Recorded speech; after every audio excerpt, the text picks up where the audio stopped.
Be too hot. Yeah. Okay. So we're doing 7, 6, 9. Om Namo Bhagavate Vasudevaya. Om Namo Bhagavate Vasudevaya.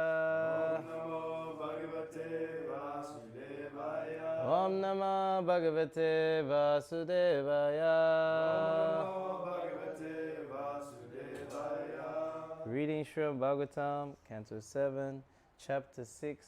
Prahlāda Mahārāja instructs his schoolmates. Text 9. Translation and purport by His Divine Grace A.C. Bhaktivedanta Swami Srila Prabhupada Ki Jai.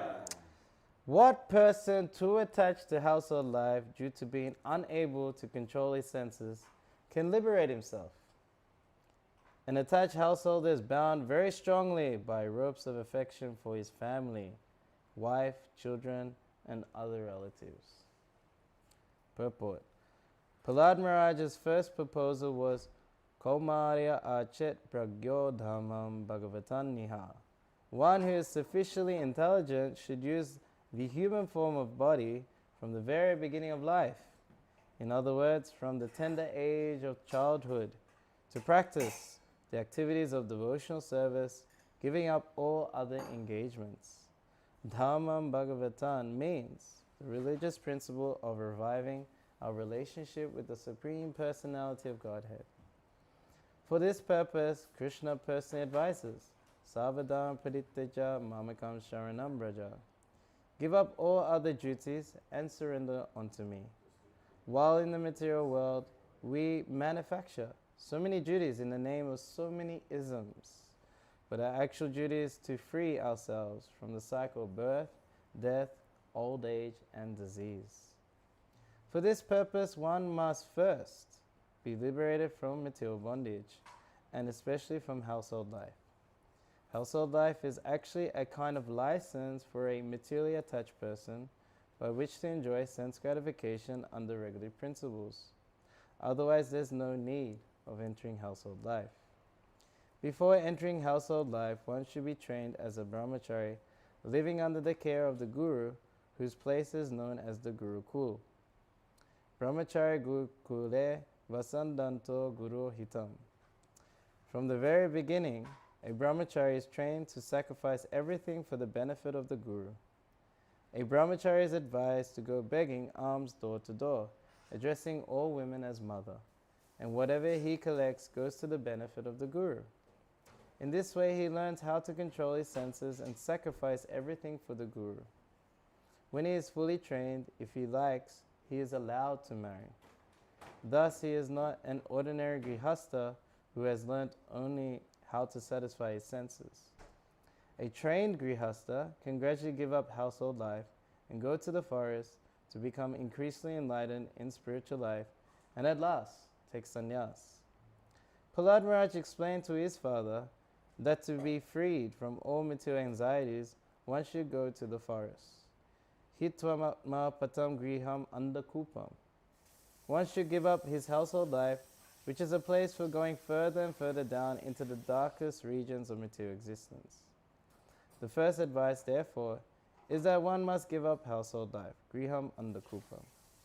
However, if one prefers to remain in the dark well of household life, because of uncontrolled senses, he becomes increasingly entangled by ropes of affection for his wife, children, servants, house, money, and so on. Such a person cannot attain liberation from material bondage. Therefore, children should be taught from the very beginning of life to be first-class brahmacārīs. Then it will be possible for them to give up household life in the future. To return home, back to Godhead, one must be completely free from material attachment. Therefore, Bhakti Yoga means Vairagya Vidya, the art that can help one develop a distaste for material enjoyment. Vasudeva Bhagavati Bhakti Yoga Prayojita Janayasu Vairagyam Gyanacha Yad Ahaitukam. By rendering devotional service unto the personality of Goddess Shri Krishna, one immediately acquires causes, knowledge, and detachment from the world. If one engages in devotional service from the beginning of life, he easily attains vairagya vidya or ashakti, detachment, and becomes jitendriya, the control of the senses. One who perfectly engages in devotional service is therefore called Goswami or Swami, master of the senses. Unless one is a master of the senses, he should not accept the renounced order of life, sannyāsa. A strong inclination for sense enjoyment is the cause of the material body. Without full knowledge, one cannot be unattached to material enjoyment. But as long as one is not in that position, one is not fit to return home back to Godhead.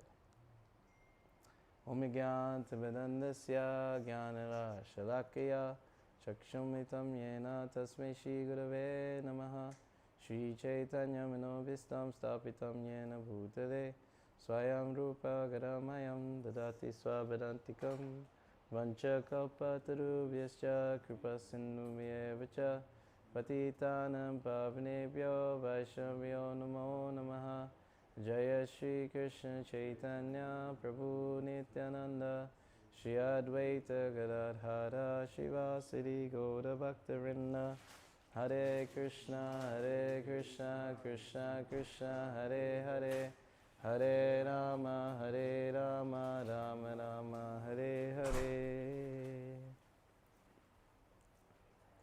So having uncontrolled senses is our downfall in spiritual life.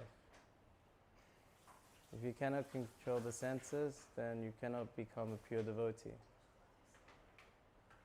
So you can say it's a bigger purport Prabhupada gave. So he's trying to emphasize that spiritual life is not cheap. Spiritual life is not just a feeling. There is a sense of discipline, there's a sense of sacrifice, and there's a sense of this is the purpose of life. This is not just something you put on the side. There's a tendency to think, how to balance my material and spiritual life. No, you're not supposed to have a material life. So it may sound we're heading towards the fanatical side here, looks like. But no, we're heading to the more intellectual side. The intelligent person understands, first of all, that they're not this material body. And this material body is made of senses. The eyes to see, the ears to hear, the nose to smell, the tongue to vibrate and taste, and the skin to touch. These are pulling us left, right, and center. The eyes say, let's go over there, straight away, pull us away. You hear something, let's go over there. You see something to touch, someone's in soft skin. Let's go touch. Smell something, taste something. You want to tell everyone your story. Everyone's a motivational speaker, a life coach, even though you have no qualification whatsoever. So this is all part of the material body pushing us. And of course, there's the sense within, which is the mind. So the senses will tell the mind, okay, this looks good. No matter what it is, it'll just say, what do you think? And the mind does two things, either accept or reject. And it can be the same thing, accepting and rejecting. I don't know if you experienced this in your life. There was one song you really liked, it just came out. You're like, yeah, this is my song, And then after a month, you're like, you can't hear that song anymore. All right, come on, guys. There's the new one. I'm sick of this. So the same sense object, in the beginning, yes, the mind said accept. But then when it chewed, when juice ran out of that sense object, then the mind wants to reject it. So Krishna says in the Bhagavad Gita, the truth. Mahavamsa jiva loke jiva bhuta sanatana manasasjani indrani prakriti stani karshiti. He says that every living entity is a fragmental part of myself, part and parcel of the Supreme Soul. But they are struggling in this material world with the six senses which include the mind. So these senses and the mind, these make us struggle in this world. So if you have control of the senses and the mind, there's no more struggle. You understand? So here it's emphasized that one should be trained how to control the senses from the beginning of life. Brahmacārī says Kumaro, which means at 5 years old. Education begins at 5. In the material world, they understand this. If you want to train up a child, then you go to kindergarten prep 4 or 5 years old, right? And then there's like, another 12, 13 years of education, and then you come to schoolies. Do they have controlled senses? Oh, I'd say so. No, this is the manifestation of modern education. They have completely uncontrolled it. They are animals. But here, Brahmacārī training is meant to build character, not to become a slave to your mind and senses. They are pretty much taught to become a slave to the mind and senses. But true training, true education is to pretty much, for a man, Brahmacārī, control the mind and senses. To understand that anyone else's possession is as good as stool or garbage in the street. If it's not yours, you're not going to touch it. And to see that every woman except one's wife as mother. Pretty much that's what education is about. Well, it's the opposite. Anything I see, actually, if I can get it, I'll take it. And then every woman is a sense object, someone to be enjoyed. So you may think about, what about education for the ladies? So they don't go to the, traditionally in Vedic culture, they don't go to the home of the spiritual master. So a guru in Vedic times was the village guru. And he was a householder. And so the child, when he's 5, would be sent there to stay there for 20 years to be trained as a perfect brahmacārī. And he'll see the wife of the guru as his mother, like this. So what happens, he doesn't take a salary, he will educate them. You wake them up nice and early, they have to clean something. In Mayapur they have like a guru-kula, and it sort of follows the same system. They wake up early and they may clean first just to wake them up, and then they'll chant mantras. Maybe recite the Bhagavad Gita, for like an hour or something, Dhamma accepta, guru accepta, like this, you'll hear them. Many kids reciting. They don't know what it means. But the power of these slokas, these mantras, they purify the intelligence. So when you have a purified intelligence, it's very easy to control the mind and the senses. Then as they get older, then the guru will teach them what it means, like this. So in order to develop this mood of self-control and a mood of I'm a servant, because the guru doesn't take a salary. So they'll go into the village. Imagine 5-year-old boy is just walking in some small country town, and he knocks on the door. He goes, "Oh, my dear mother, I beg alms. Can you give some flour, some fruits, some vegetables, like this?" Of course, any lady, sees a small boy, it's like, just being so nice. Okay, yeah, I'll give you whatever you want, So it's very easy to live like that. So they'll bring it all back to the guru. Obviously, the wife of the guru will cook, but he's so self-controlled. He will not eat unless the guru calls him. And the guru forgets to call the brahmacārī. He will fast that day because he's a menial servant of the spiritual master. The spiritual master is seen as a representative of God. So whatever the guru says is as if Krishna is telling me myself.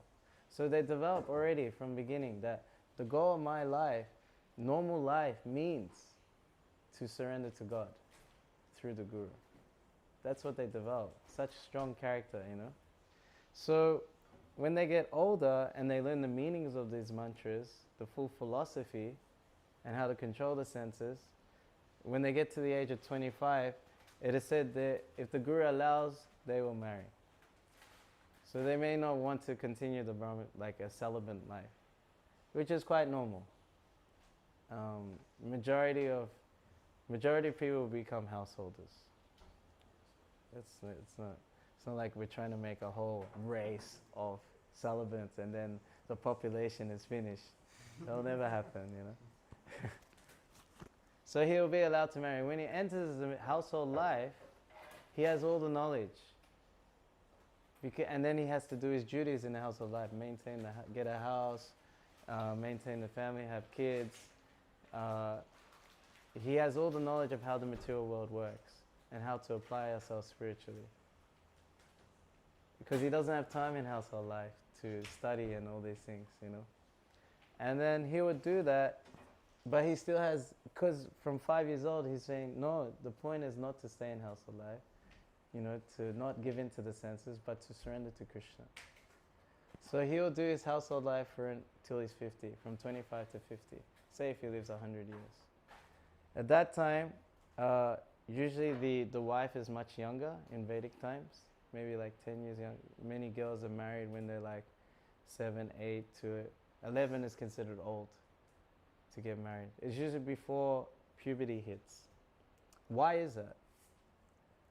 So the girls, they stay at home and they're trained up by the mother how to become faithful and chaste. In modern education, the girls are taught pretty much how to become a prostitute and become a killer of children in the form of abortion. This is the education that's given to them. If you want to get ahead, you have to be a sexual object. And, you know, if you know, that means sexual object, you have to engage in sexual activity, and then most likely there's pregnancy, and then, you know, they encourage, yes, get an abortion, be independent. But actually, this abortion is so horrific. What to speak of the sinful reaction, killing a child, and it doesn't even have a chance to come out. And the psychological effect of that. Many ladies, they go through abortion, and their psychology is finished afterwards. So that's marginal education for the ladies. There's no protection for them. They have to be protected. It's not like it's an oppression, you know, oh, the men are just misogynistic and they want to control women. No, they want to protect them. So then, when they're young, then under protection of the father, as they get older, they're under the protection of the husband, and then when they're elderly, they're under the protection of their grown-up sons.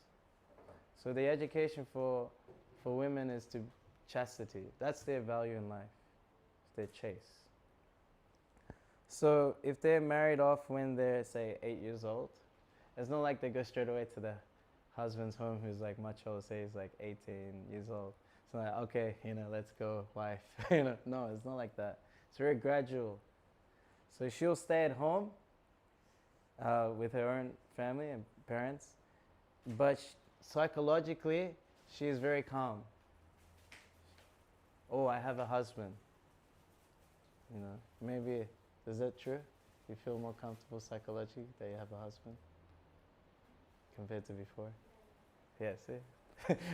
I'm not just talking rubbish here. So she feels, yes, I have a husband. She's like she feels calm, satisfied, I'm secured.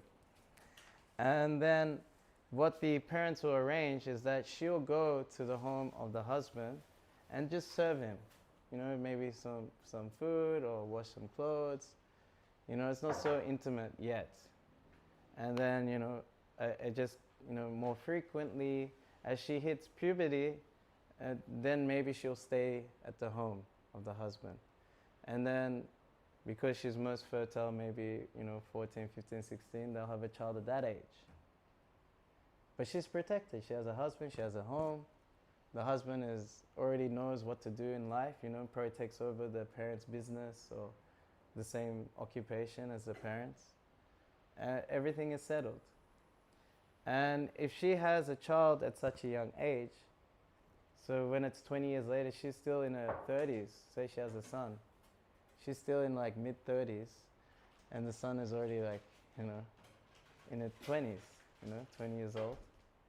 So, and then he's already like married and has something to do, so she just stays with the grown-up son. She's sorted. And that grown-up son will probably take over the father's business or knows how it's running. So you can see how it's very, very good system, for both women and men. Sorry to give you some Vedic output. Obviously now it's Kali Yuga, and that doesn't happen. Marriage is like at 30 years old, and people are like been in so many relationships beforehand and messed up psychologically, and they bring so much baggage, and kids are, women are having kids in mid-30s, and they're already 50 years old, and the kid's 10 years old. I have to run after this kid. So obviously Vedic culture was very scientific in terms of like male and female interaction. So that education is not there anymore. The education is, so-called education, is just to make a class of animals. So Prahlāda Mahārāja is preaching against this. Don't be an animal. Work towards controlling your mind and senses. Work towards surrendering unto the Supreme Lord. And that is the role of both men and women. And they have, in this material world, they have different duties. Along with those duties, they have to control the mind and senses and serve Krishna. So we are so lucky that Prabhupada came in our lives. First of all, he had to open up the doors to let us know that we're suffering and we're a bunch of animals. Otherwise, we wouldn't make the change, When I went to use the bathroom in the middle of the Harinama, last night, I had to stop because I had to use the bathroom. So I'm overhearing conversations, some boys, they're there, like 3 boys were discussing. And one boy is like, he has his like eyes on one certain girl, I'm gonna try and have sex with her. And the boy's like trying to encourage. It's like, yeah, you're good, yeah, you should do it, Just be sincere, and it'll happen. It's like, sincere? This is the most insincere thing you could do to someone, Just see them as a sense object, exploit their body, and just mess them up psychologically. Because it is said in the sastras that the first person a woman has sex with, she will never forget that person. So it's best that it's the husband, right? And then she becomes dedicated and the mind's only there. And then for this girl, say if she goes through with it, and many do during these schoolies, they lose their virginity, then, what happens to when they actually get married? She cannot commit psychologically to that just because of this act. It's so powerful. So he's like, yeah, just be sincere, you can do it. Yeah, she likes me, yeah, I'll do it. I won't repeat what he said. But yeah, just to see another living entity as just something to be chewed up and spit out. This is not love, this is not sincerity. But they'll call it that. And this is what the form of isms is. It's a form of illusion. It's just somehow, where can I get sense gratification? For me, or my extended sense gratification? For my family, for my nation, for my species. Just think about, okay, my family comes first. That means you have to hate someone else. This is what love means in the material world. I love my nation. I love India. That means you hate Pakistan, right? Or I love Russia, then I hate Ukraine. I love Palestine, then I hate Israel. But if you love Krishna, everyone's part of Krishna's family. They're my family members.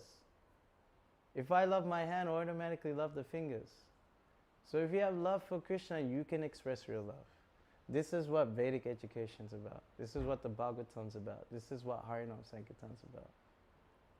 Developing love for Krishna, coming from the heart, waking it up again. You cannot, it bypass all these borders, all these isms of separation for sense gratification. You can see young and old are joining in. You can see all species are joining in. Dogs sometimes join the Harinam. You can see men and women come together, but not for exploitation, just to chant and worship Krishna.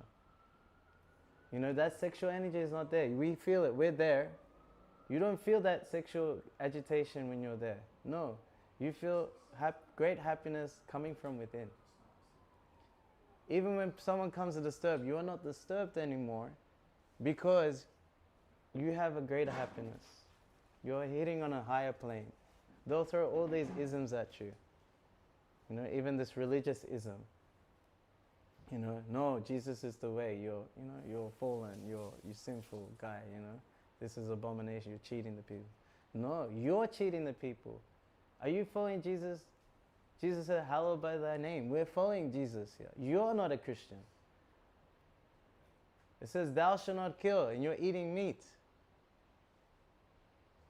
No, it's your own interpretation. Well, you think Jesus wasn't intelligent and know the difference between kill and murder? So Krishna consciousness bypass all these things because we have greater knowledge. And this Harinam Sankirtan is a manifestation of that knowledge. Srimad Bhagavatam Vyakta Kara Bhagavate Kara Bara Bara Kali Yuga Nama Nama Sankirtan. That the Bhagavatam is saying again and again, kaha means to say, bara bara, again and again, that the essence of Dharma, like the Dharma means the essence of the soul. So in Kali Yuga, is Nam Sankirtan. The Bhagavatam is trying to convince us that way. But if you have the goal already, you just have to hold on to it. If you're simple-hearted, you hold on to it. You understand this is what needs to be done. But if you're complicated, you need to be convinced by the books, by Srimad Bhagavatam, by Prabhupada's books. So that's why it needs to be combined. Because so many times they dance, and then last night I was pulling the cart. I felt like a bull on Pariyatra, you know? Yeah, I was just like, it nearly sounded like a bull. But like, you know, the kirtan's in front, you know, and we were doing a whole month of this all around Vrindavan, all around Brajmanda, and the bulls are pulling everything, and then we're in front chanting. So I think I got the bull's perspective then. And one girl came up to me, she's like, "What religion is this?" You know, I said, "This is Hare Krishna." And she's like, "Oh, you know," it's like, okay, she knows what it is now. But I mean, we need to somehow connect, maybe give some contact, get their contacts, you know, give them some books, send them to the Bhakti Center, send them to the farm, and so they can associate with devotees and see what real life's about, what surrendering to Krishna is about. And surrendering to Krishna means performing Bhakti Yoga. Bhakti Yoga is Savapati Vinimuktam Tapanatena Namamalam Rishikena Rishikesha Sevanam Bhakti Uchite, that you give up all the designations of the body, all the isms, they have nothing to do with you. You get rid of all your karma, and it means to engage the senses in the service of the master of the senses. This is what Bhakti Yoga is about. That's how you control the senses. It's not about just restricting, you know, oh, not looking at that, oh, not hearing that, oh, right, you know, I don't want to taste that. It's not just denial, you know, this is the path of the impersonalist.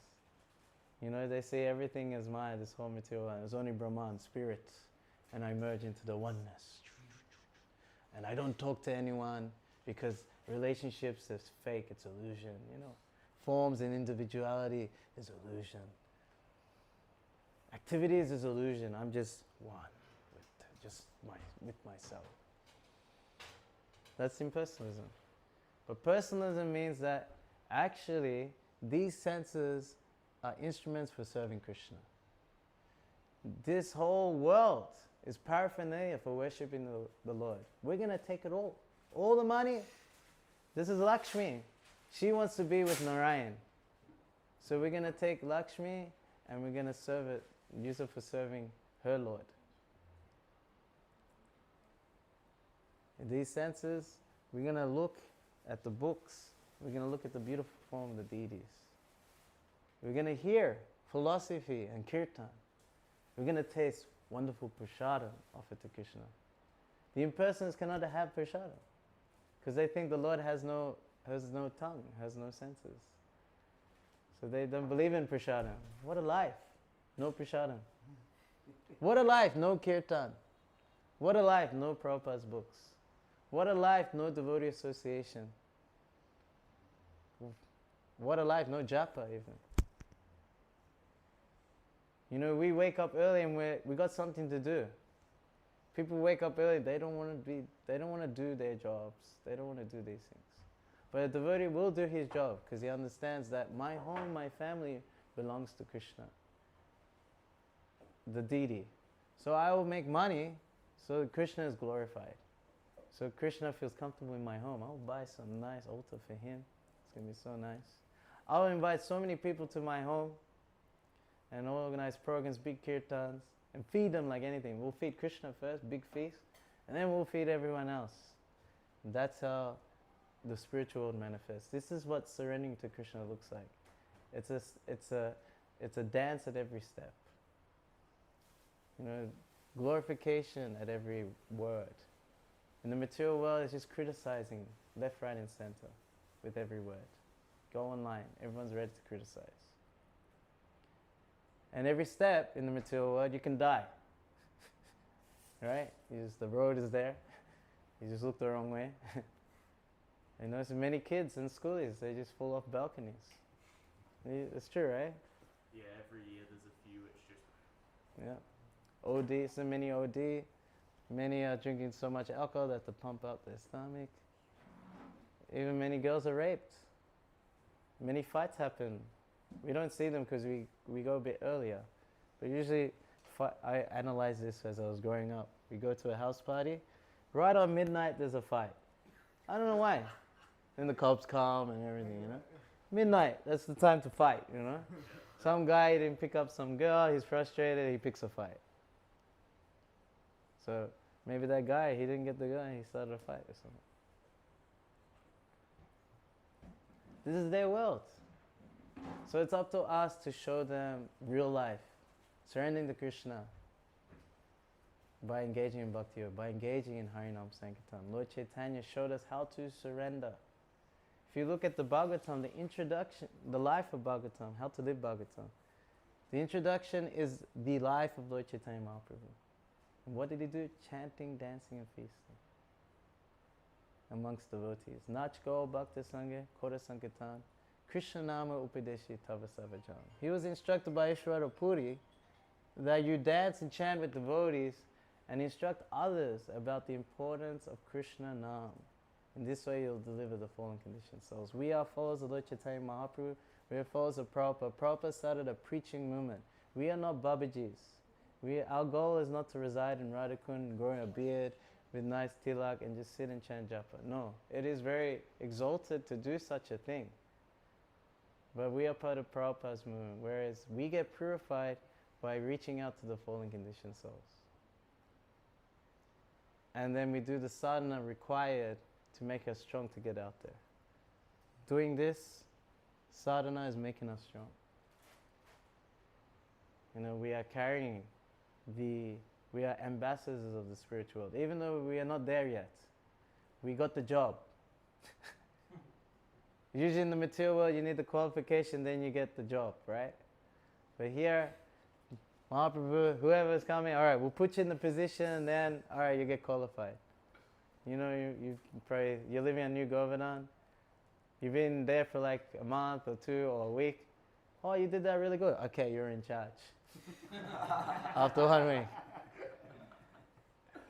You know, promotions are really easy in spiritual life. So, like I said, what we're doing is not an ordinary thing. It's a universal event. There's so many kids who are fooled by modern education get the chance to surrender to Krishna through chanting and dancing. We are part of that. We are assisting Lord Chaitanya. in spreading love of God. That love that's beyond time, space, and thought. That love that fully satisfies the heart. This is what we're part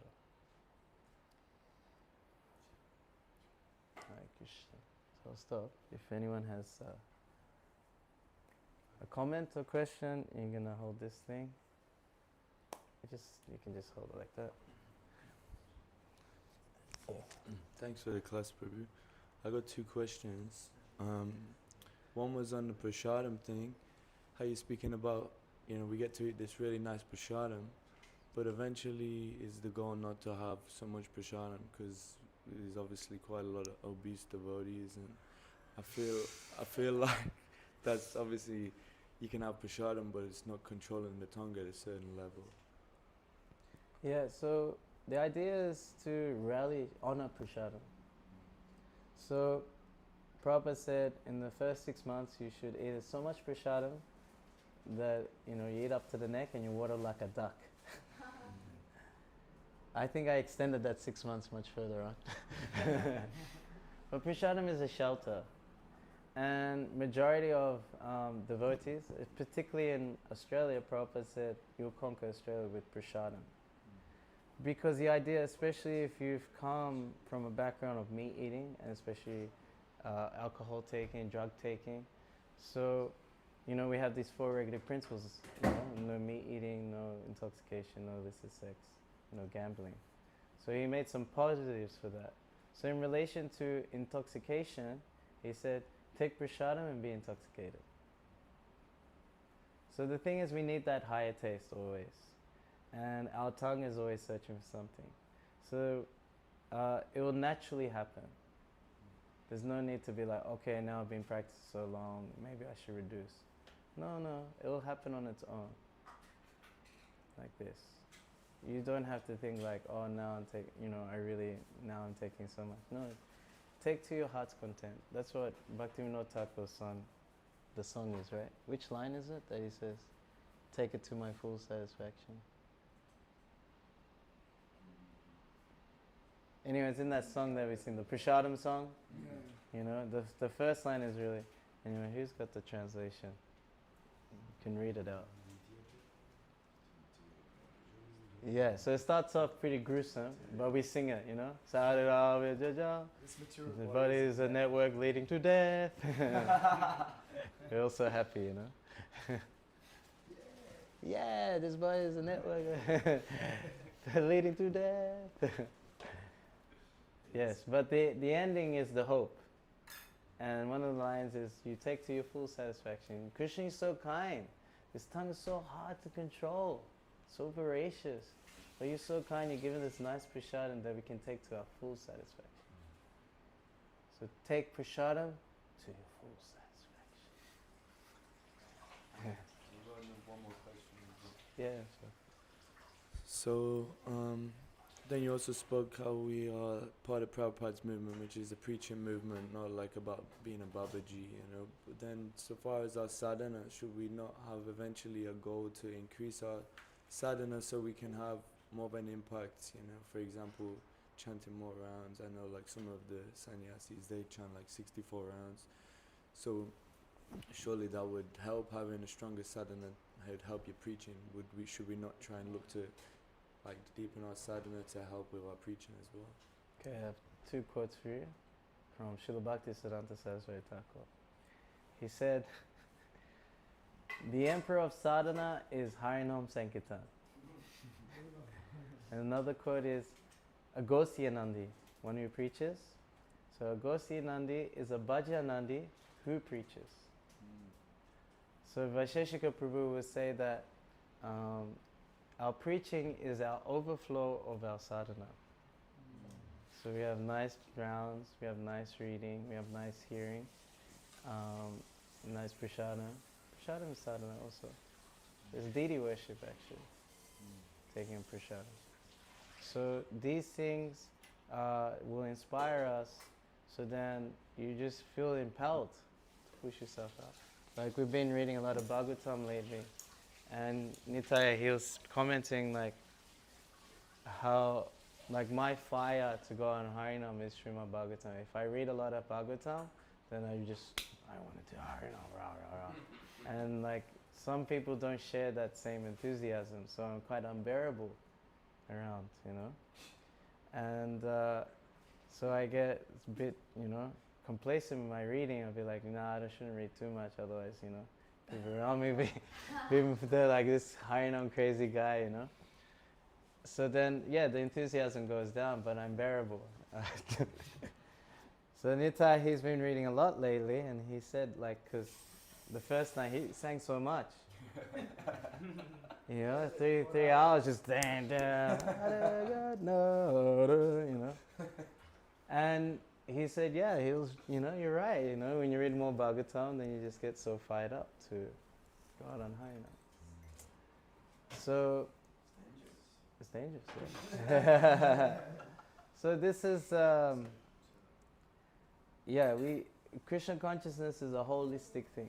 There's no like, okay, now now I get rid of this. No, you have to keep your japa, you have to keep your sadhana, you have to keep your preaching, you have to keep your rest, you know. It's a holistic thing. We're not going to reject anything, but, like I said, a preaching movement means that we somehow have to touch people's hearts. This is the purpose of this movement. You can do all the activities of devotional service, be a good temple devotee, good congregational member, but if you're not involved, directly or indirectly, for people to hear the holy name, then you're missing the point. Then you will also not be inspired anymore. You will not be inspired, yeah. And it's said in the third canto, if you get transcendental knowledge and you don't give it, you'll lose it. So it's part of retaining transcendental knowledge and getting a deeper realization. There you go. Yeah. That's okay? Anyone else? Mr. Trey? Yeah, cool? It's all good. Alright, cool. Do you think there's like an active agenda around, like, say, the school system, or say people who say don't have sex, don't drink alcohol, don't do these things, are actively shamed in this society and like put down, and like all the things we're taught, all the programming and all this? Do you think it's an active agenda, or like just a byproduct of Kali Yuga? Yeah. I mean, this is Kali Yuga, so the times for quarrel and hypocrisy. So there'll be those who are in charge of society are empowered by Kali to push forward these sinful activities, especially meat eating, illicit sex, gambling, intoxication. So then, actually for us to just refrain from these things is actually creating a revolution. It's the most revolutionary thing you could probably think of, because it's by these activities that the whole society is trapped under their senses. They can be easily controlled by the mind and senses when you just lure these sense objects in front of them. You know, meat eating, you know, like these the 4 legs of Dharma. In this chapter in the Bhagavatam, the Kali was breaking these legs. So one of the leg is mercy. So that is destroyed by meat eating. Another leg is austerity, and that is destroyed by intoxication. You know, if you smoke too much weed, then you're just a lazy guy, you know? Can't even lift my finger. Stoned all the time. Cleanliness is destroyed by illicit sex. So it means like internal cleanliness as well. Yeah, external cleanliness, yeah. Your brothels are not clean places. Right? And you know, I'm sure if you went to these kids' rooms, the most disgusting rooms you've probably seen in your life. And then truthfulness is destroyed by gambling. So if you look at all sports, it's all backed up by gambling. Even during COVID, where there's no one in the stands, it's all about gambling. Intoxication of all forms just dulls the brain. No one can do any austerity. And meat eating just makes you desensitized to, like I said, you know, this is like the highest form, to eat someone's body. That someone's body is for me to be killed and eaten. It's like such expectation. You don't see a person at all. It's full impersonal desensitization. You know, you just you can't have a soft heart. So yes, Kali Yuga is in charge, but the only way you can defeat Kali Yuga is by Harinam Sankirtan. Harinama, Harinama, Harinama eva kevalam. Kalo nasteva, nasteva, nasteva gatinyata. The only way to be delivered is by chanting the holy name, chanting the holy name, chanting the holy name. There's no other way, there's no other way, there's no other way. And you may think, but man, they've taken control so much, look how strong they are. But it doesn't matter, the holy name is so powerful and so subtle, it hits the consciousness, tirtha dharpana marginal. It goes past the senses platform, it goes past the mental platform, it goes past the intellectual platform. Straight to the spiritual platform, straight to the soul, and works its way out. They will get mercy. Krishna recognizes in their heart they've done some service, and will give them more mercy in the future. If they actually knew how powerful, like, you know, your materialistic leaders, if they actually knew how powerful this Harinam Sankirtan is, then, you know, they'll be violent with us. They'll oppress us to the max. But because we're not pushing it so much, that's not happening. So you know your preaching is working if there's opposition. That hasn't happened yet. But we can start somewhere.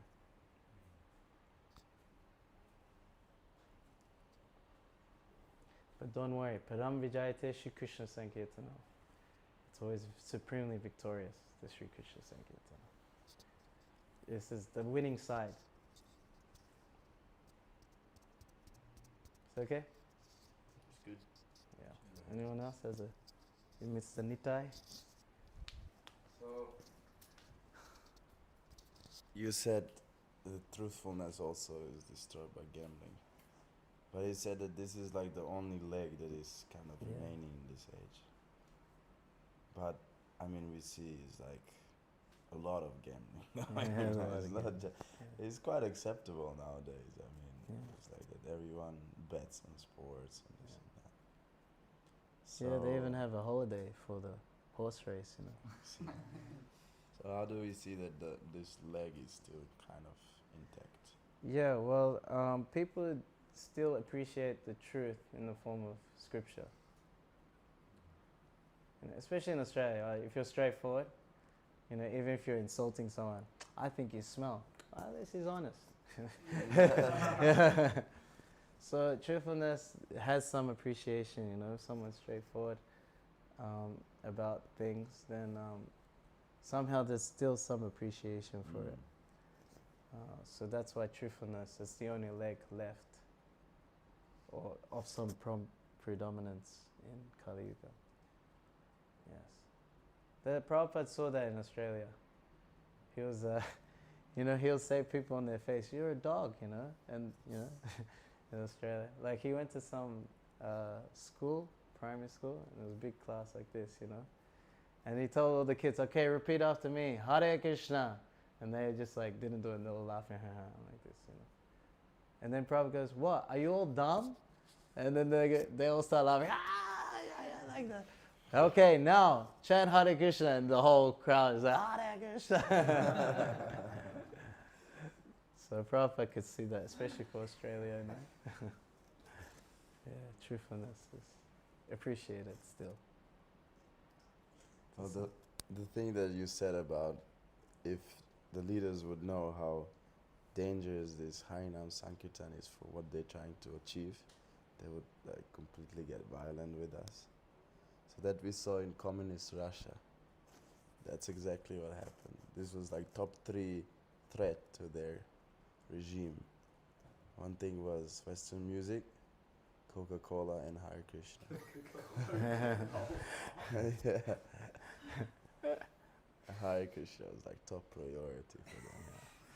And then many of the KGB officers would go as spies to the temple, and some of them never returned because they became Hare Krishna.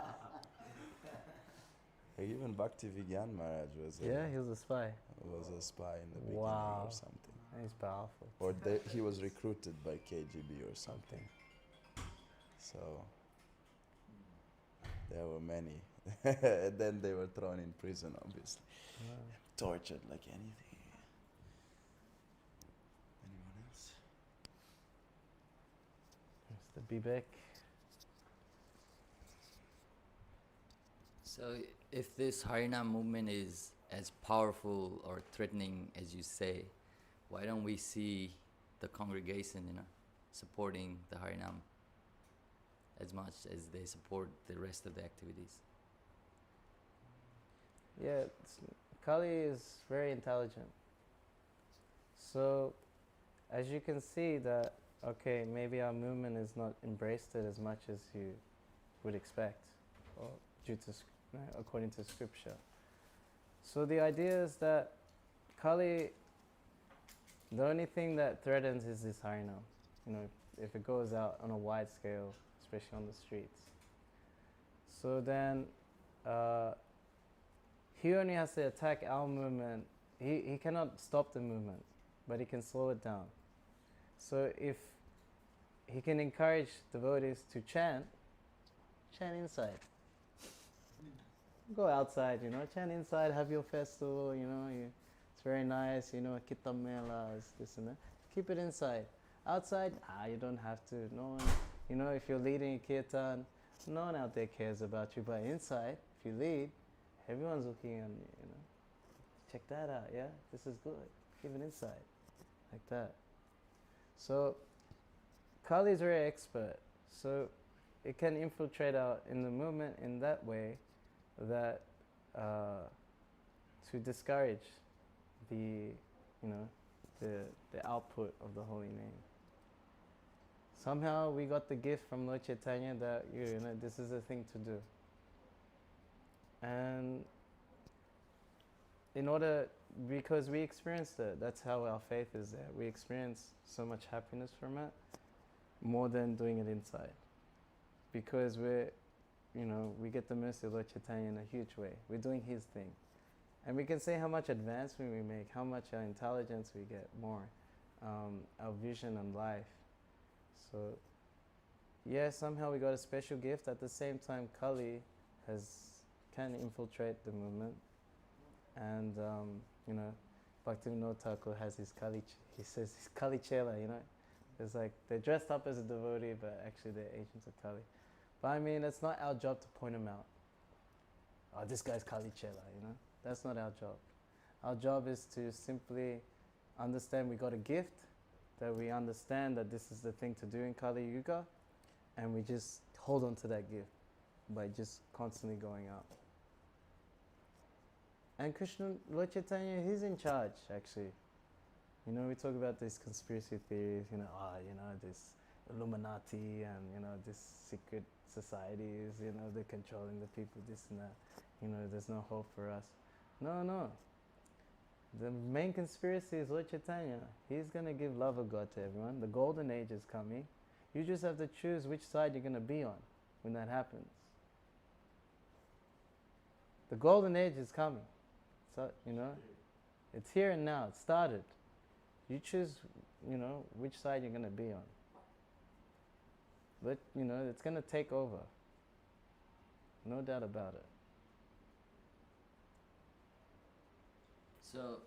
So those devotees who are engaging in Harinam Sankirtan, do they have to, because you mentioned Kali Yuga, being infiltrating the movement, do the devotees have to worry about, the Kali Yuga actually interfering when they're doing Harinam Sankirtan? In the Harinam Sankirtan itself? Yeah, especially to those who are actively working right now.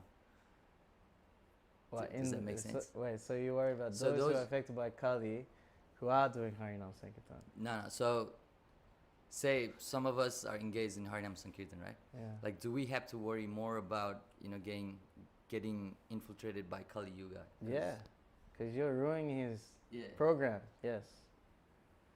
So that's why you may not get appreciated as much as you thought you would. But same thing happened to Haridas Thakur. You know, both the Hindus and the Muslims didn't like him. It was only Mahaprabhu and close associates that appreciated Haridas Thakur's Namacharya. So we may have to go through the same thing. But that's okay, makes you humble, doesn't make you proud.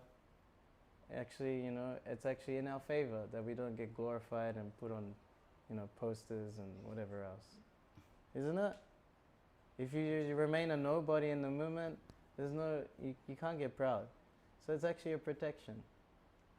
We're just servants of Lord Chaitanya. We're no one special. You know, we just want to be an atom at the lotus feet of the Lord, just like Lord Chaitanya would pray. We're doing Harinam Sankirtan as a shelter, not to prove anything. And when we chant, we're just calling out, "Let me serve you, my Lord." That's all. Someone here? Haribol. Welcome. Maybe some guys can make some space.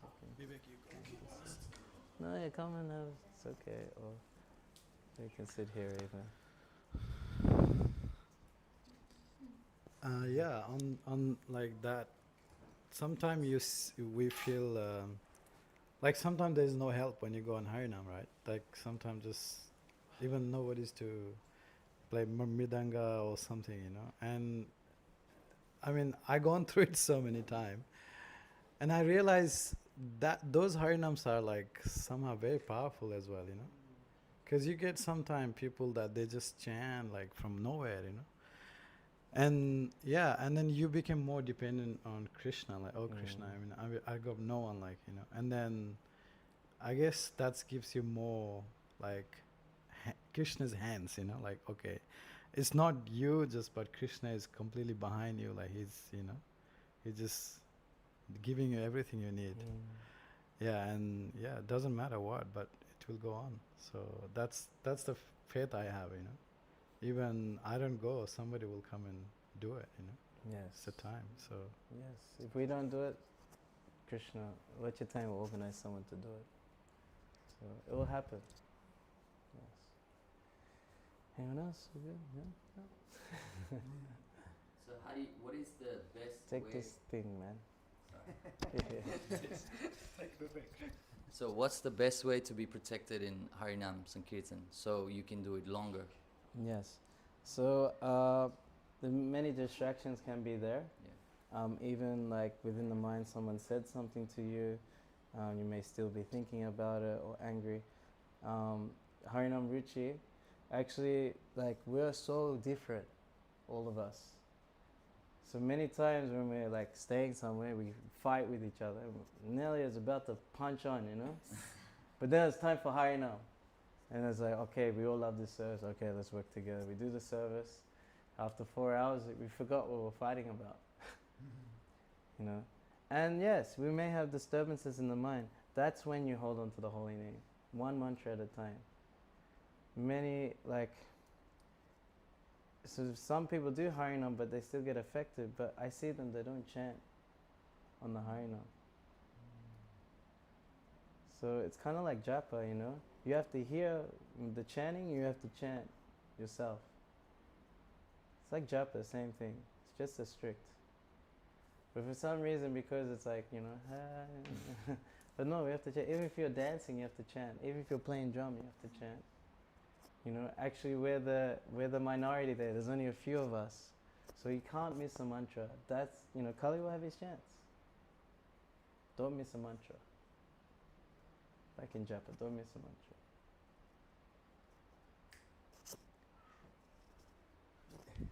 Correct? Anyone else? Oh, yeah. I have Yes, Mr. just- Devo. thinking about to ask you two things.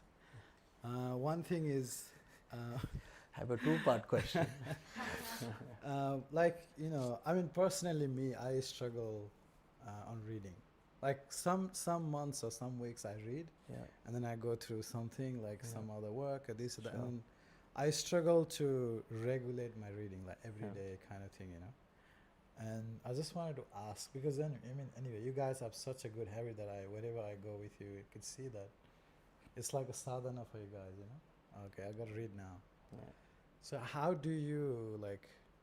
What do you suggest? Like people like me. Yeah, I How's- mean, yeah, no, it's good. It's a decent question. So yeah, reading is such a thing. You sort of have to stop everything, be quiet. But if you have many things to do, yeah, best to hear Bhagavatam. You know, hear your spiritual master. Lectures. There's unlimited lectures on ISKCON Desire. And just have them playing non-stop. Prabhupada's lectures are available, just non-stop. Even if you don't hear anything, something will go inside. You know. So yes, if you haven't had that habit yet, you know, then you just have it in your ear all the time. Then you don't have to hear your dirty mind intelligence. You know, you'll hear Prabhupada, you'll hear your spiritual master, you'll hear a devotee. And, you know, it's just a push of a button, really. And, you know, we even got Bluetooth headphones and all this stuff, so, you know, you can do so many things. I think that's, like, the best way to make up for it. But, I mean, I do that. Like, I hear at least one lecture, half a lecture, Yeah. something, you know, Yeah. every day. But I feel like when you really sit down and read, it's Yeah. like really powerful. Like Yeah. when I read, I could feel that. Yeah, it's definitely, yeah, Prabhupada, these books have power, you know. You're with Prabhupada and he's like giving you mercy. So, yes, they definitely have that power. And he did want us, he sacrificed his life to translate and write these books. So, he did say 1 or 2 hours. And we do have to make time for it. Maybe you can chop it up 15-minute gaps along the day. You know, 15 minutes here, 15 minutes there. 15 minutes before each meal. That's 1 hour. You know, 15 minutes before your bed, before brekkie, like that. That's a few. And build up. Yeah. That's what Madhavananda did. He saw us reading and he was inspired. So I go out 5 minutes before bed. And then, you know, it became a habit. So that's the nature of like devotional service. You do some and then it increases. We do high now, and now it's increased to like a whole crazy week, you know. So Thank you. yeah. Okay, should we stop here? Okay, thank you. Thank you so much. Srimad Bhagavatam ki, Harinam Sankirtan ki. Please remember basis Vanchakapa Tarubhisha Kripa Sindhu Vevicha Paridhana Bhavani Vaishvana Gaura Bhakta Vrinda ki Jai.